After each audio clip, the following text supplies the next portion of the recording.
बोलो यज्ञ नारायण भगवान की जय, चंद्रभागा मैया की जय।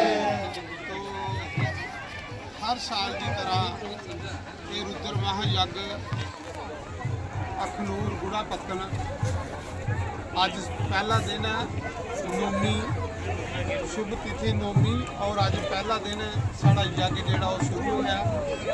अज का कार्यक्रम जोड़ा कलश यात्रा हुई है कि चंद्रभागा दरिया सामने। तो कलश यात्रा के पहले असें पाप घट दान किया, प्रायश्चित होम किया, 10 महादान होए ना। और अज का कर्म जो कलश यात्रा करिए अस पहला दिन शुरू होना। मैं सारी संगत की जेड़े जेड़े भी इस यूट्यूब के माध्यम कन्ने साढ़े जम्मू पंजाब हिमाचल देश विदेश से दिखा देना, सारे की निमंत्रण है कि यह खनूर गुड़ा पत्तन दरिया के कंढे जग शुरू हुई है अज को। और ये जग 9 दिन चलना और इसकी जग की पूर्णाहुति है 9 तरीक पूर्णाहुति है। अज ये कलश यात्रा हुई है शुरू हुई है। मैं सारी संगत अगे ये आखना पे आओ इस यज्ञ भगवान की परिक्रमा करो और यज्ञ भगवान का आशीर्वाद प्राप्त करो और पूजा विच बवो और उसके देवी देवते के आशीर्वाद प्राप्त करो। ये रुद्र महायज्ञ बड़ा विशाल जग हर साल, पिछले साल भी होया है, इस साल भी होया। ये साड़ा अखनूर वाला जोड़ा गुड़ा पत्तन आश्रम है, रघुनाथ आश्रम है, इसका नाम भी।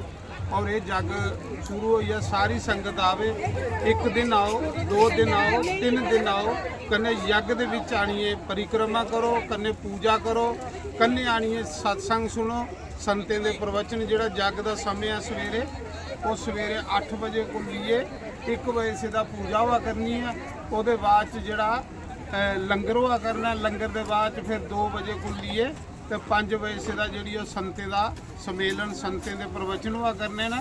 कन्ने सत्संग सुनो, कन्ने मतलब यज्ञ दी परिक्रमा करो, कन्ने आओ सारे इस यज्ञ के दर्शन करो, चंद्रभागा का स्नान करो, चंद्रभागा के दर्शन करो। क्यों कि ये वेदें पुराने दे विच लिखा कि तीर्थ के उपर स्नान यज्ञ करने का, कोई भी कर्म करने का, नदी के किनारे कोई भी कर्म करने का फल जोड़ा वो 1000 गुना हो जाता। तो इस करिए आओ सारे कन्ने इस चंद्रभागा के दर्शन करो, कन्ने यज्ञ भगवान की परिक्रमा करो, कन्ने पूजा करो, कन्ने हवन च 1 दिन बवो, 2 दिन बवो और पुण्य इकट्ठे करो। क्योंकि अर्थ किस लिए, अर्थ पैसे ही आखते, पैसा इसलिए कमाया जाता कि अस कोई धर्म करके उस पैसे कन्ने। तो जे पैसा कमाइए धर्म नहीं किया तो पैसा किस लिए कमाना।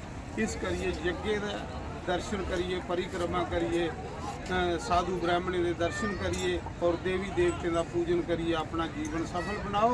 और अज को शुरू हुई है तो 9 तरीक इसकी पूर्णाहुति है। बोलो यज्ञ नारायण भगवान की जय, शंकर भगवान की जय, चंद्रभागा मैया की जय, गंगा मैया की जय, जयकारा शेरावाली दा, जयकारा वीर बजरंगे, हर हर महादेव शंभो। से कलश पर लेना हूँ ना, कलश पर ही वापस जाना। जय श्री राम, जय श्री राम।